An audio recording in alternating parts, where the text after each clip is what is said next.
Good morning and welcome to the Core Connection. I'm Mira Rubin here with you on Enlightened World Network. And today's topic is growth, transformation, and chaos. We seek growth and change and transformation, and yet we want it to be easy, right? The thing is that growth by its nature is a disruption. Transformation is a disruption. So now we're going to look at how we can embrace and allow that transformation with as much grace as possible, moving through these transitions. But before we get started, let's take a minute or two to get present. Good morning, Rosalind. Welcome. So great to have you here with us this morning. And welcome to everybody else who's joining us. So let's just take a minute or two to get present. Let's take a deep breath in through your nose and hold it. And imagine clean, crisp oxygen flooding your lungs, flowing into your bloodstream, nourishing all your cells, your organs, bringing vital life energy to your body and being. And as you exhale any tension, stress, negativity, fatigue. And now let's take another deep breath in through your nose and hold it. This time, imagine brilliant, bright light lighting you up from the inside out, illuminating, electrifying, and energizing all your cells, your molecules, your electrons, creating a brilliant beam of light and energy from your heart out into the world. And as you exhale any remaining tension, stress, negativity, fatigue. And now let's press our palms together. Vigorously rub your hands together to feel the friction, the temperature, the pressure, the motion, the tickling and tingling when you stop. And allow all those sensations to bring you present right here, right now, into this remarkable physical form that enables us to experience life. Welcome, welcome, welcome. So, growth, transformation, and chaos. It's so interesting how, we set off on this path of awakening and this path of transformation. And somehow we think it's going to be easy. Somehow we think the path is going to be littered with flowers and rainbows and unicorns. And generally, that's not the case. Even when we have these remarkable, deep connections with Source, even those blissful moments can be incredibly disruptive because we come back from them. And how then do we integrate that in our lives? How do we find this new balance? I can't say how many clients I've worked with who have said, in this process of awakening, that they feel like they might be going crazy. And what is it that's going on when we feel like we might be going crazy? We're losing our grasp on, or we're losing our certainty. We're losing our certainty about how things are. And we're losing our world view is getting some cracks, sometimes around the edges, sometimes straight through the middle. And what we're called to do is to reconfigure. It's like things are falling apart. It's like putting Humpty Dumpty back together again, right? Because what's familiar then just sort of isn't working. The pieces aren't fitting together the way that they did as we gain new insights, as we gain new perspectives, and our internal structure needs to be restructured in order to awaken, in order to come to this place of new awareness, of a more expansive experience. And so the question is, how do we deal with that disruption? Because I think that the disruption's inevitable as the old falls away to make way for the new. It doesn't always do that with tremendous grace and ease and even willingness. We want to,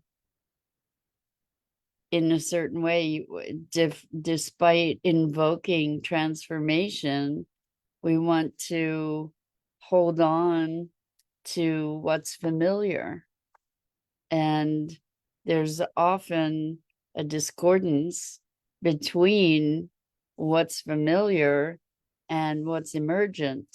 And in fact, that's why we're wanting to transform, is because what's familiar in some way, shape, or form isn't working, and or isn't working as well as we would like it to. And so that has to crumble. It has to give way before we can experience the the expansiveness of growth. I remember growing up, I used to get these Charlie horses where my muscles would just lock and tighten, and it was extremely painful. And I remember being told, well, that's growing pains. That's part of growing. And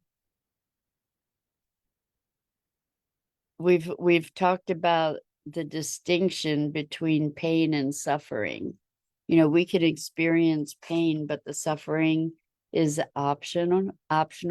It's we're going to experience pain, but the suffering around it is something that we generate by the stories we tell or by the resistance that we have, which brings us to, how do we move through these often shattering experiences of transformation? Because what's happening is blowing up the constructs that are keeping us limited. So the way that I am aware of to find our passage as gracefully as possible is by not resisting it, by letting go of the resistance. So when we resist emotion, when we resist sensation, whether we call it pain or any other names we have for it, when we are wanting that thing to just go away, that's a form of resistance. When we're wanting to not have to go through the tunnel to get to the light on the other side, we just want to get to the light. We don't want to have to go through the tunnel and the darkness and the creepy crawlies that might be on the way there. When we can recognize that it's all part of the journey, that it's not getting to the light that is the most important part. It's actually the entire process. And when we can be in the process, that process moves more quickly. When we can allow for the crumbling, instead of trying to patch things up, putting a finger in a dike, or, trying to stop the flow, trying to stop the collapse. If we can allow it and be present in it, then we actually have choice available to us. We actually have the the presence that we bring actually facilitates the process. So the more we resist or deny or struggle or go numb, the more we disengage from what is present, the more difficult that transformation is going to be. And we've been talking about the flow of energy and the flow of emotional energy and physical energy.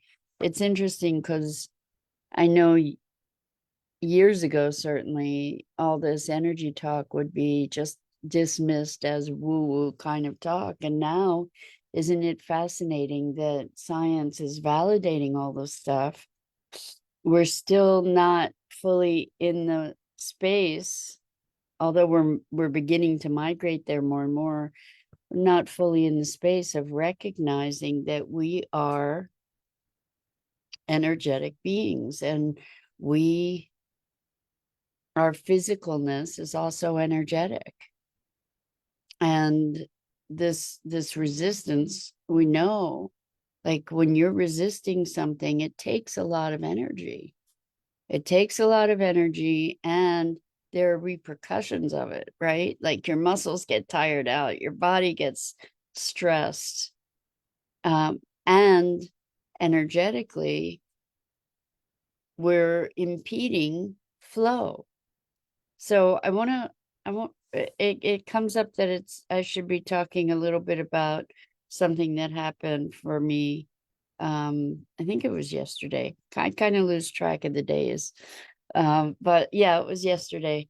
I went to a new doctor who's a naturopathic doctor, and I was talking about some different health stuff, and I had uh like a blood vessel bleed under my skin in my finger. I don't know if you've ever had the experience where you touch something. It was just touch something. It wasn't even like an injury, and bam, that blood vessel underneath my skin just burst.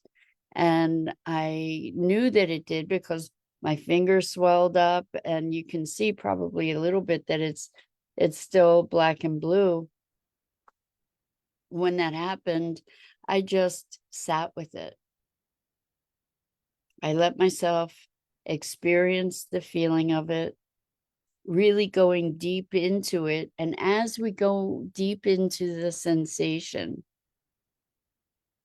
that we typically will call pain or discomfort, if we can suspend the names and just experience it and experience the energy of it, the sensation, because the sensation is created through all these nerve endings, right? It's really energy synapses that are happening that is allowing us to experience that, and sink into that sensation and trace the energy, like just allow yourself to be curious about it and follow where it's going, where it's coming from, without interpreting it as pain necessarily, without trying to shut it down, but just to actually go into it and experience it.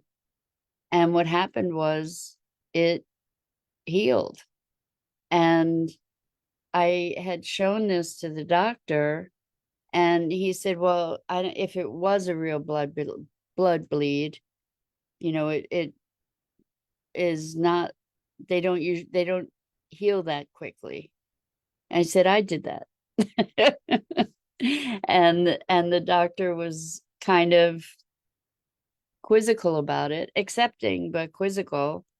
And it was kind of a neat affirmation or confirmation to hear from the doctor that these things don't just heal that quickly generally. But the point of this piece of the conversation is that we can by connecting to the chaos. I'm going to consider that injury was a form of chaos. We can connect to that rather than resisting it, and allow ourselves to be present to it. And what happens is it gets transmuted. It gets transmuted. And so many times I have injured myself and used this practice to kind of dive into it. And in the process of diving into it, it releases, or it reduces at the very least. And as always, it all comes down to presence. So with this transformation and growth, what we can know is, first of all, it is not a process for people who don't have courage, because it means chaos. It means disruption. It means essentially allowing our constructs of what we know and who we know ourselves to be to fall away. That's the very definition of growth and transformation, is I want something different or something beyond what is present in this moment for myself. Brutal honesty, Rosalind says. Yeah, yeah. Well, so it's interesting, you say brutal honesty, and I get that, because honesty, when we look, we have reactions sometimes to what we see, what that honesty is entailing, to have that look at ourselves. But the thing that makes honesty brutal, I think, is the judgment that we apply to it. Like it's not okay to be whatever it is we're seeing. We're judging it, and that's what makes it brutal, rather than we're seeing it and being present to it. And the key for making our transition and our transmutation easier is this willingness to be present without judgment. We talk about unconditional love, and unconditional love is being present with open heart, with suspension of judgment. And I don't mean good judgment, bad judgment, like personal judgment, choice kind of thing. I mean, without saying this is bad, this is good, in the process of our evolution, because we're going to have upset. It's going to happen. You can't change without upsetting the apple cart. Change by definition is chaotic. And we can if we can allow for the chaos, then we can move through it with greater grace. The image of cleaning house just came up for me, where when we're cleaning, you're moving around the furniture, you're kicking up the dust. Things often get way messier before they get orderly and clean. And that's what this growth and transformation process is. It's not for the faint of heart. It takes courage to be willing to detach from our knowing of who we are as we are becoming. And that's the essential practice, is to be able to, again, hold with open hand who we are, what we believe, so that we can emerge, so that we can evolve, rather than trying to hold ourselves fixed.